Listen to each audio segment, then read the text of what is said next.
The Beverly Wilshire Hotel had never looked more magnificent than it did on that particular Saturday evening in late October, when Hollywood's most illustrious names gathered for the annual Cinema Legacy Foundation Gala,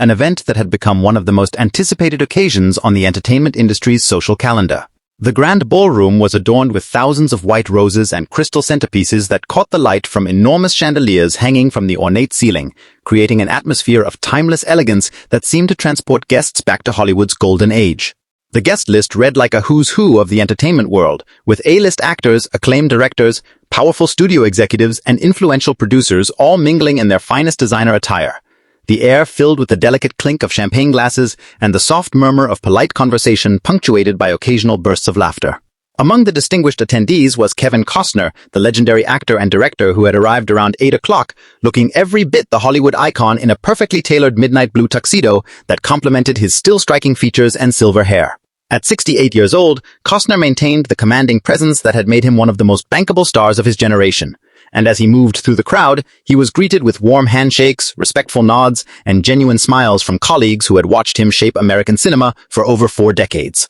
He had reason to be in particularly good spirits that evening, having just completed principal photography on his most ambitious project yet, a sweeping Western epic called Frontier Justice that he had written, directed, and starred in, investing not only his creative energy, but also a substantial portion of his personal fortune into bringing his vision to life. The film represented everything Costner believed in about storytelling: authentic period detail, complex characters grappling with moral dilemmas, stunning cinematography that captured the harsh beauty of the American West, and a narrative that honored the region's history while acknowledging its darker chapters. He had spent months researching the project, consulting with historians and indigenous leaders, ensuring that the Native American characters in his film would be portrayed with dignity and authenticity, their dialogue performed in actual Lakota language with subtitles, just as he had pioneered decades earlier with Dances with Wolves. Tonight was meant to be a celebration, a chance to reconnect with old friends and colleagues before the intense marketing campaign for his new film began in earnest. Across the ballroom, Whoopi Goldberg was holding court near the main stage, resplendent in a flowing emerald gown that showcased her larger-than-life personality and infectious charisma. As one of the evening's co-hosts, she had arrived early to coordinate with event organizers and had been working the room with her characteristic blend of humor, warmth, and unfiltered honesty that had made her one of the most beloved figures in entertainment. At 67, Goldberg remained as relevant and outspoken as ever, her status as one of only 19 people to have achieved EGOT status, winning an Emmy, Grammy, Oscar, and Tony, giving her a unique perspective on the entertainment industry that few could match. She had built her career on being fearlessly authentic, never afraid to speak her mind on social issues, political matters, or industry trends. And her daily presence on The View had made her a household name for a new generation of viewers who appreciated her no-nonsense approach to current events and cultural commentary. That evening, she was in particularly animated form, entertaining a growing circle of listeners with stories from her decades in show business and her characteristically frank opinions about where Hollywood was heading in an era of streaming dominance, franchise fatigue, and changing audience demographics. The initial intersection of these two Hollywood titans occurred around 9:30, when both found themselves part of a larger conversation circle that had formed near one of the ballroom's elaborate bars.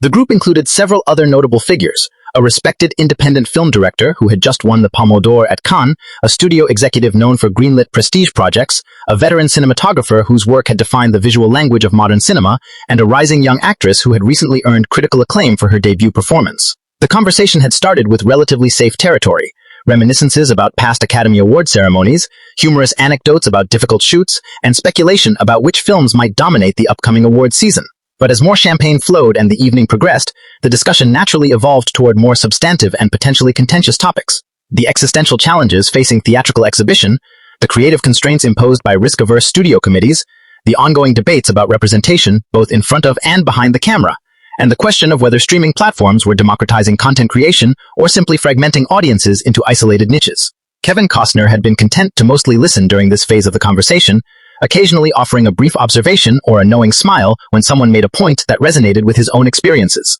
He had always been more comfortable letting his work speak for itself rather than engaging in industry pontificating, and at this stage of his career, he felt no need to prove anything to anyone. Whoopi, by contrast, was fully engaged, her voice rising with passion as she articulated her views on the industry's need to evolve and embrace new voices, new perspectives, and new ways of telling stories that reflected the diversity and complexity of contemporary America. Most people in the circle were nodding along, either genuinely agreeing with her points or simply being polite, as was customary at such events where maintaining cordial relationships often trumped honest intellectual debate. The flashpoint came when the Cannes-winning director, perhaps trying to bring Costner more actively into the conversation, mentioned the remarkable ratings success of Yellowstone and its various spin-offs, suggesting that Costner's work had almost single-handedly revived mainstream interest in Western-themed content after years of the genre being declared dead by industry analysts. It was meant as a compliment, an acknowledgement of Costner's influence and the enduring appeal of the stories he chose to tell. But Whoopi Goldberg's reaction was immediate and, to many observers, surprisingly dismissive. Whoopi Goldberg let out what could only be described as a theatrical scoff, her expression shifting from friendly engagement to something more critical and challenging as she turned to address not just the director who had made the comment, but the entire group that had gathered around them. Her voice, which had been warm and jovial moments before, took on an edge that immediately changed the atmosphere from convivial to tense, and several people in the circle instinctively straightened their postures, sensing that something significant was about to unfold. She began by saying that while she respected Costner's craftsmanship as a filmmaker and acknowledged his success in capturing large audiences, she had to be honest about her fundamental concerns regarding the Western genre as a whole and what its continued prominence in American popular culture represented. Goldberg argued, with increasing passion and conviction, that Westerns were inherently problematic because they romanticized and mythologized a period of American history that was, in reality, built on genocide, colonization, slavery, and the systematic destruction of indigenous peoples and their ways of life. She acknowledged that some modern Westerns, including Costner's own Dances with Wolves, had attempted to complicate these narratives and include more authentic indigenous perspectives, but she contended that these efforts were ultimately insufficient because the genre itself was fundamentally rooted in a triumphalist narrative of American expansion that celebrated conquest and treated the decimation of Native American societies as an unfortunate but necessary cost of progress. Her critique grew more pointed as she continued, suggesting that the enormous popularity of shows like Yellowstone revealed something troubling about American audiences, that millions of viewers were still deeply invested in stories that centered white ranchers and landowners as heroic figures defending their territory, even when that territory had been stolen from its original inhabitants and maintained through violence and political manipulation. Goldberg argued that this wasn't just harmless entertainment, but rather a form of cultural nostalgia that had real political implications, reinforcing conservative ideologies about property rights, rugged individualism, and resistance to federal authority that were actively shaping contemporary debates about everything from environmental protection to social welfare programs. She went on to say that Hollywood had a responsibility to move beyond these comfortable myths and invest its resources, both financial and creative, in stories that genuinely reflected the diversity of American experience, that centered voices and perspectives that had been historically marginalized, and that engaged honestly with the ongoing legacies of historical injustices rather than retreating into frontier fantasies where moral ambiguities could be resolved with six-shooters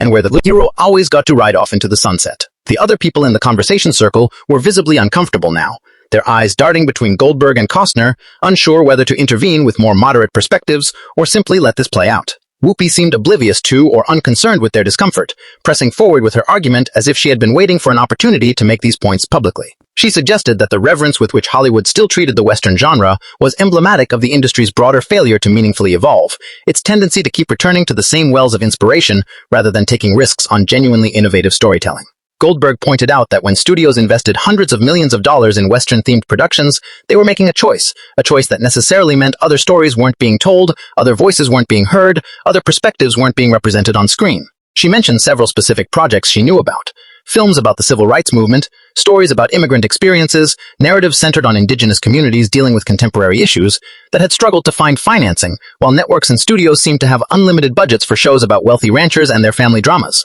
The implication was clear. The continued dominance of Western content wasn't just aesthetically regressive but actively harmful, perpetuating inequality in terms of whose stories got told and who got to tell them. Then Whoopi made what would later be identified as the comment that truly set Costner off, the moment when this went from being an abstract debate about genre and representation to something far more personal.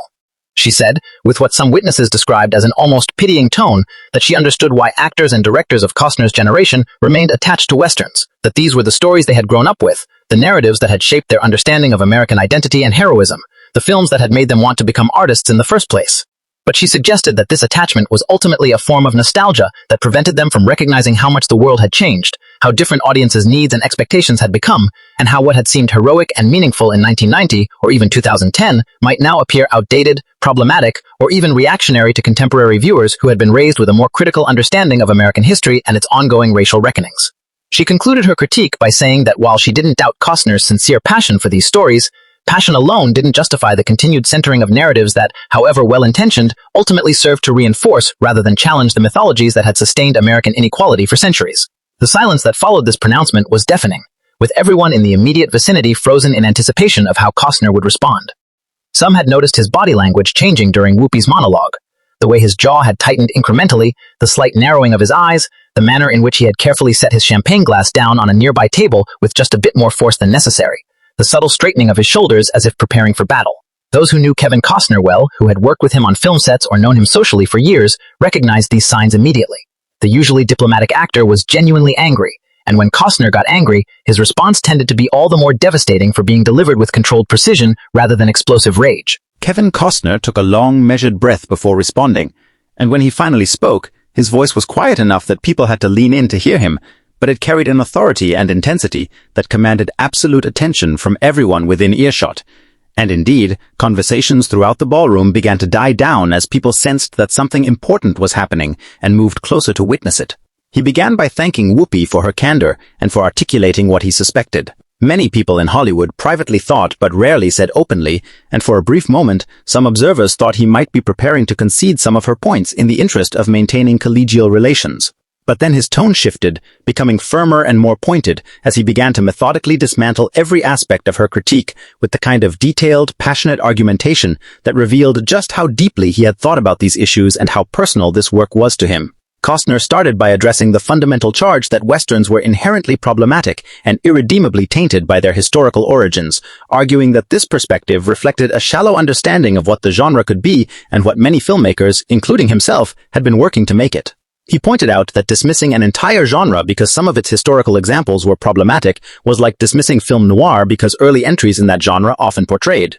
women as femme fatales, or dismissing science fiction because early examples often reflected Cold War paranoia and xenophobia. Genres evolve, they respond to contemporary concerns, and they can be vehicles for subversion just as easily as they can be vehicles for reinforcing dominant ideologies. Costner then got specific about his own work, his voice rising slightly with controlled passion as he detailed the years of research, consultation, and careful attention that had gone into Dances with Wolves, explaining that he had spent months working with Lakota language consultants to ensure authenticity, that he had deliberately structured the narrative to show American military expansion from indigenous perspectives, that the film explicitly depicted the betrayal and violence of U.S. government policies toward Native peoples, and that it had been one of the first major Hollywood productions to portray Native American societies as complex, sophisticated civilizations rather than as obstacles to be overcome or noble savages to be pitied. He acknowledged that the film wasn't perfect, that no single movie could fully address centuries of historical injustice, but he bristled at the suggestion that his work had somehow been complicit in perpetuating harmful mythologies when he had, in fact,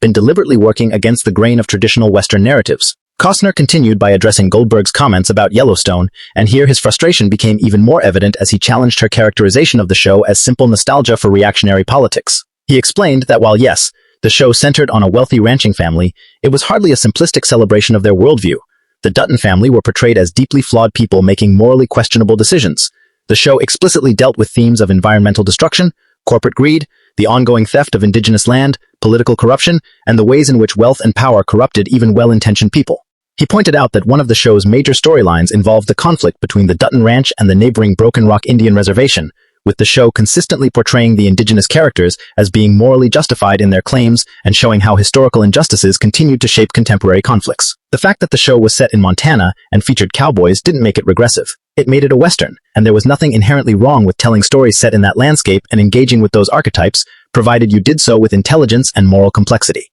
Costner then addressed what he clearly felt was the most insulting aspect of Goldberg's critique, the suggestion that his attachment to these stories was simply nostalgia, an inability to let go of the narratives of his youth. His voice took on a harder edge as he said that he resented the implication that he was some kind of dinosaur clinging to outdated values, when in fact he had spent the last 40 years of his career taking enormous financial and professional risks to tell stories that studios considered uncommercial, that test audiences said were too long or too slow or too ambiguous, that critics sometimes dismissed as old-fashioned even as they connected deeply with millions of viewers who felt their experiences and values were being increasingly ignored by coastal entertainment elites. He pointed out that he had mortgaged his house to finish Dances with Wolves when Orion Pictures ran out of money, that he had walked away from lucrative franchise opportunities to focus on passion projects that mattered to him, that he had used his fame and leverage to get smaller, riskier projects made, and that suggesting he should abandon this work to focus on stories deemed more relevant by people who had never spent significant time in the American West struck him as the worst kind of cultural gatekeeping and intellectual snobbery. Costner's rebuttal then took a broader turn as he challenged the entire premise that Hollywood needed to choose between different kinds of stories, that resources devoted to westerns were somehow being stolen from more worthy projects. He argued that the film and television industry was vast enough and diverse enough to support multiple kinds of narratives simultaneously, that the success of Yellowstone hadn't prevented other shows from being made. If anything, it had demonstrated that audiences were hungry for serious, adult-oriented drama with complex characters and moral ambiguity, which had helped create space for all kinds of sophisticated programming. He suggested that the real problem wasn't that westerns were being made, but that studios and networks were risk-averse across the board, that they were more comfortable greenlighting superhero franchises and established IP than taking chances on original voices regardless of genre, and that blaming the western genre for broader industry problems was both inaccurate and counterproductive. Costner also pushed back hard against the characterization of Western audiences as somehow reactionary or resistant to change, arguing that this revealed a condescending attitude toward millions of Americans whose connection to these stories was genuine and meaningful. He said that people who lived in rural areas, who worked in agriculture or resource extraction, who felt disconnected from the cultural conversations happening in New York and Los Angeles, deserved to see their lives and landscapes represented on screen just as much as anyone else, and that dismissing their preferences as nostalgia or cultural regression was a form of class prejudice that Hollywood liberals claimed to oppose but frequently practiced. The tension in the air was palpable now, with dozens of people having abandoned their own conversations to form a tight circle around Costner and Goldberg, some recording the exchange on their phones despite the event's official no-recording policy, others simply standing transfixed by the rare sight of two major stars engaging in genuine, unscripted conflict rather than the carefully managed public interactions that had become the norm in an era of brand management and viral cancellation. Whoopi Goldberg, to the surprise of many observers who knew her as someone who never backed down from an argument, seemed genuinely taken aback by the force and specificity of Costner's response, and for several long seconds she simply stood there, her expression cycling through several emotions: surprise, then consideration, then something that might have been respect for the passion of his defense, and finally a visible determination not to let his rebuttal go unchallenged even if she needed to moderate her tone. When she finally spoke, her voice was noticeably less combative than it had been during her initial critique, suggesting that she recognized the conversation had reached a point where further escalation would be counterproductive and potentially damaging to both their reputations. She began by acknowledging that perhaps her initial comments had been overly broad and had failed to give adequate credit to the genuine efforts that filmmakers like Costner had made to evolve the Western genre and include more complex perspectives on American history. She said she hadn't meant to suggest that his specific work was without value or that he personally was clinging to nostalgia. She had seen Dances with Wolves when it was first released and had been moved by its portrayal of indigenous peoples, and she acknowledged that it had represented a significant step forward in terms of representation, even if she still had concerns about whether a white savior narrative was ultimately the right vehicle for telling that particular story. Goldberg attempted to clarify that her critique was aimed more at the industry's overall patterns of investment and the cultural work that even well-intentioned westerns sometimes performed, rather than at any individual filmmaker or project. She explained that her concern was about the cumulative effect of Hollywood continuing to center stories about the American West in ways that, even when they included more progressive elements, still ultimately reinforced certain mythologies about American identity, land ownership, and the relationship between civilization and wilderness. However, even as Whoopi tried to walk back some of the more inflammatory aspects of her initial comments, she couldn't quite bring herself to fully concede the argument, and this is where the confrontation took another turn. She added that while she appreciated Costner's passion and understood his perspective as someone who had devoted his career to this genre, she still believed that the overwhelming commercial success of traditional Western content that, whatever its complexities, still centered white protagonists, still took place in landscapes coded as white spaces, still engaged with themes of property and legacy that resonated more strongly with certain demographic groups than others, revealed something about what American audiences were comfortable with versus what challenged them. She suggested that yes, Yellowstone included storylines about indigenous land rights and environmental destruction, but the show's massive popularity wasn't primarily driven by those elements. It was driven by the appeal of watching a powerful patriarch defend his family's legacy against external threats, and that particular narrative had deep roots in American mythology that had historically served to justify exclusion and violence. Goldberg went on to say that her real concern wasn't with any individual Western, but with the broader question of resource allocation in an industry where opportunities remained profoundly unequal, where Black directors still struggled to get financing for period pieces about Black history, where Latino filmmakers couldn't get studio backing for stories set in Latino communities, where indigenous filmmakers were almost entirely shut out of the system, despite the fact that Westerns theoretically dealt with their history and heritage. She argued that when someone with Costner's level of success and resources chose to pour money into another Western, however well-crafted, it represented a choice that arguably reinforced existing power structures rather than challenging them, a choice that said these stories about this landscape and these predominantly white characters remained the most important American stories to tell. The effect of this qualified partial retreat was to frustrate many in the watching crowd who had hoped for either a full concession or a complete doubling down. Instead, Goldberg had tried to occupy a middle ground that acknowledged some merit in Costner's defense while still maintaining her fundamental critique, and this ambiguous position satisfied no one. Kevin Costner certainly wasn't satisfied, and his response was brief but cutting. He said that he fundamentally rejected the premise that his choice to make westerns somehow harmed other filmmakers or perpetuated inequality, that he had used his resources and leverage to tell the stories he was passionate about and equipped to tell, and that suggesting he should abandon his artistic vision to make room for others implied a zero-sum worldview that he found both inaccurate and offensive. He pointed out that he had, in fact, used his production company to help develop projects by newer filmmakers, that he had advocated for more diverse hiring both in front of and behind the camera on his own productions, and that he resented the implication that his work was somehow an obstacle to progress rather than part of the rich, diverse tapestry of American storytelling. Costner's voice remained controlled, but had an unmistakable edge as he concluded by saying that he respected Goldberg's right to her opinions, but that he categorically rejected her characterization of his work and his motivations, and that he had no intention of apologizing for or abandoning the stories that had defined his career and that continued to resonate with millions of viewers around the world. With that, he offered a curt nod to the others in the group, turned on his heel, and walked away from the conversation with the kind of finality that made it clear he considered the matter closed, at least as far as further debate with Goldberg was concerned. The crowd parted slightly to let him through, and he made his way toward the ballroom's exit, stopping briefly to exchange quiet words with a few close friends, but clearly having decided that remaining at the event would be both uncomfortable and unnecessary. Whoopi Goldberg watched him go, her expression difficult to read. Was it regret at how the conversation had unfolded, frustration at not being able to fully make her point, or simply resignation that this particular disagreement had reached an impasse?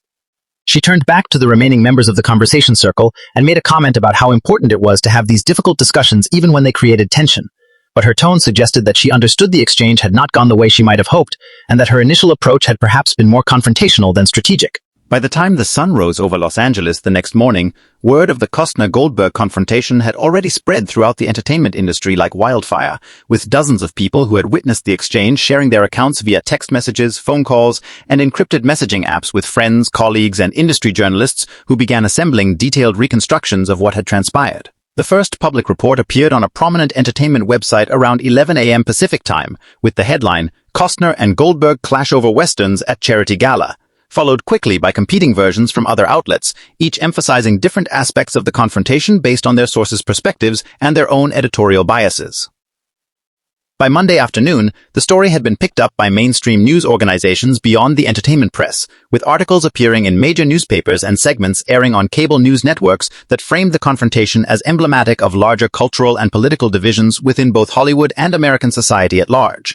Social media platforms became immediate battlegrounds for competing interpretations of the event, with Twitter users creating hashtags like #IStandWithCostner and #WhoopiWasRight that quickly began trending as thousands and then millions of people weighed in with their own opinions about who had been right, who had been wrong, and what the confrontation revealed about contemporary debates over representation, artistic freedom, and cultural heritage.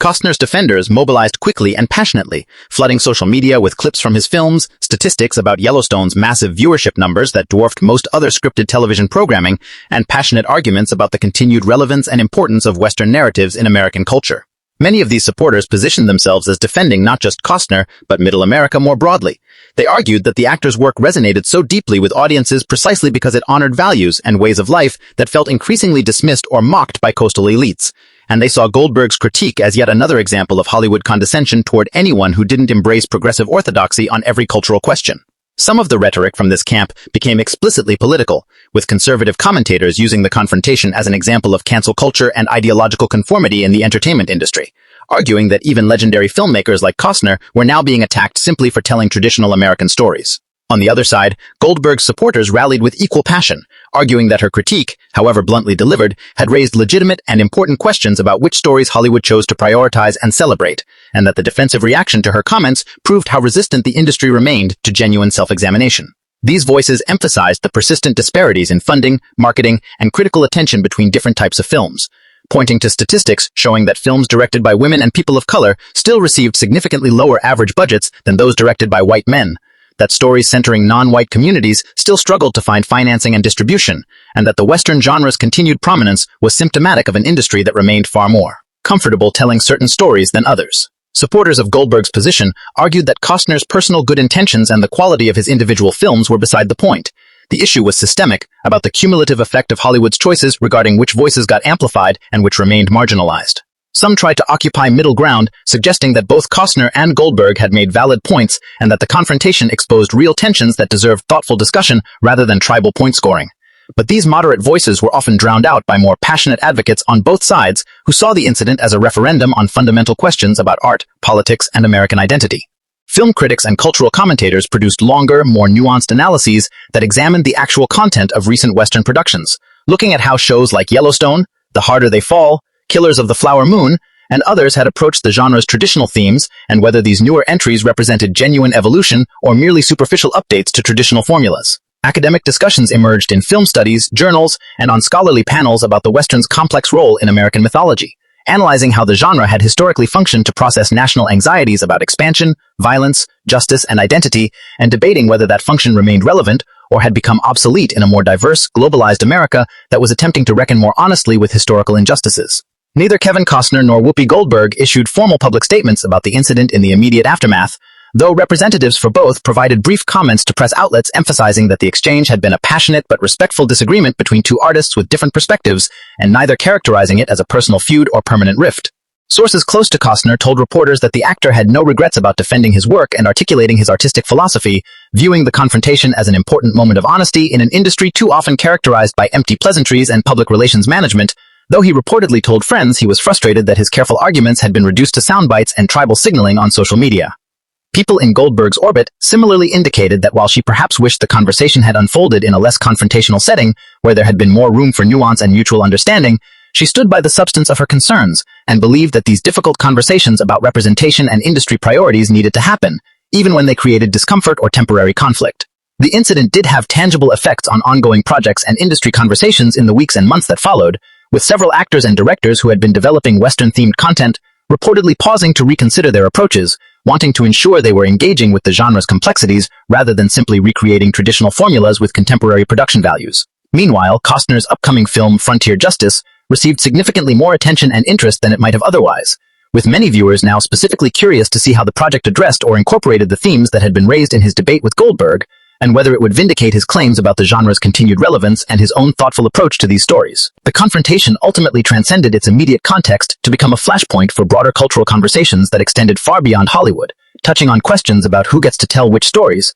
how societies should engage with their complicated histories, whether traditional cultural forms can be reformed from within or must be abandoned entirely, and how artistic freedom relates to social responsibility in an era of heightened consciousness about historical injustices and ongoing inequalities. Several months after the initial incident, when both Costner and Goldberg appeared at separate industry events, observers noted that they maintained cordial if somewhat distant relations when their paths crossed, suggesting that whatever intellectual and philosophical disagreements had erupted that evening at the Beverly Wilshire had been more about ideas and principles than personal animosity, and that two mature professionals could have profound disagreements about art and culture without destroying their fundamental respect for one another's accomplishments and contributions to an industry they both loved deeply, even if they envisioned its future quite differently.